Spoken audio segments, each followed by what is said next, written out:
Let's now turn to the advisor and how significant can payroll overpayments be for a business's bottom line. Janine Thompson is joining us from McGrathNicol. Janine, good to see you. Thank you. Nice to be here. So we've heard all about shortchanging of employees, Yep. but potentially businesses shortchanging themselves. Yes, absolutely. So it's probably less widely known that for every investigation of underpayments, they often uncover overpayments as well. And as the Woolworths decision showed us last year, and for those rules, there's very limited circumstances where you can offset one against the other. So as a result, for a business, they will have to make good the underpayment, but they will also end up usually absorbing the historical cost of an overpayment. So really they're taking a double hit each time. I'm curious as to how this happens. Well, where's that reconciliation of the payroll? Look, the reasons for this happening are that there are many. One of the main reasons is that Australia has an incredibly unique and complex award framework. A lot of global payroll systems are just that, they are global. They are not configured for our local and unique market. So there's a lot of issues in terms of trying to sort of shoehorn our local framework into global systems. All right, so if they're overpaying their employees, what are the implications for a business, particularly, I guess, bottom line, and perhaps when are they discovering that? Is it the end of the financial year when they're auditing, or what? Generally, when they're discovering it is when they actually decide to take a look under the hood for underpayments. And it's one of those things that a lot of businesses, they might be aware that they are overpaying. Sometimes overpayment of an entitlement might be an intentional thing, but they were doing that when they didn't realise that they might have been underpaying somewhere else. And so what ends up happening is that the business is taking a hit on those two fronts. All right, do these tend to be one-off events, or is there sort of a systemic issue that emerges? They're definitely more often than not systemic issues.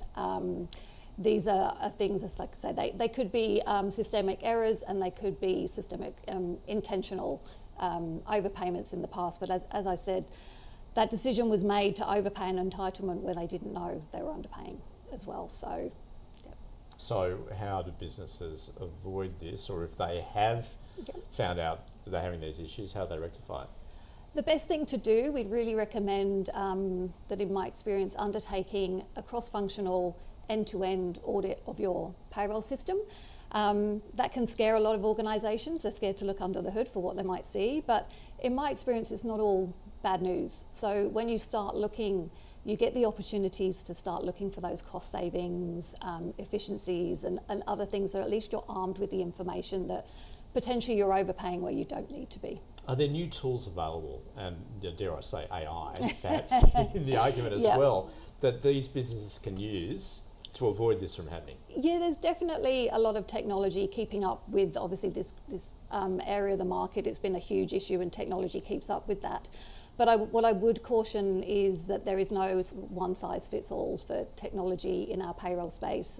As I mentioned before, we've got such a unique framework here that it's very difficult to find a system that will deal with all of that straight off the bat. And it's also important not to slip back into this sort of set and forget mentality, which is why we're in some of these issues in the first place, is that people have placed an over-reliance on their payroll system once it's set up and then not gone back and checked that they're still compliant. And I mean, you talk about perhaps those global payroll systems that don't fit with the Australian standards, I guess, particularly when you're dealing with pay-as-you-go, tax, super, when you factor in all those elements, they're just not keeping up. Well, it's not that they're not keeping up, it's more that people are assuming that they don't have to do as much customisation and as much looking at how they implement that system as they need to.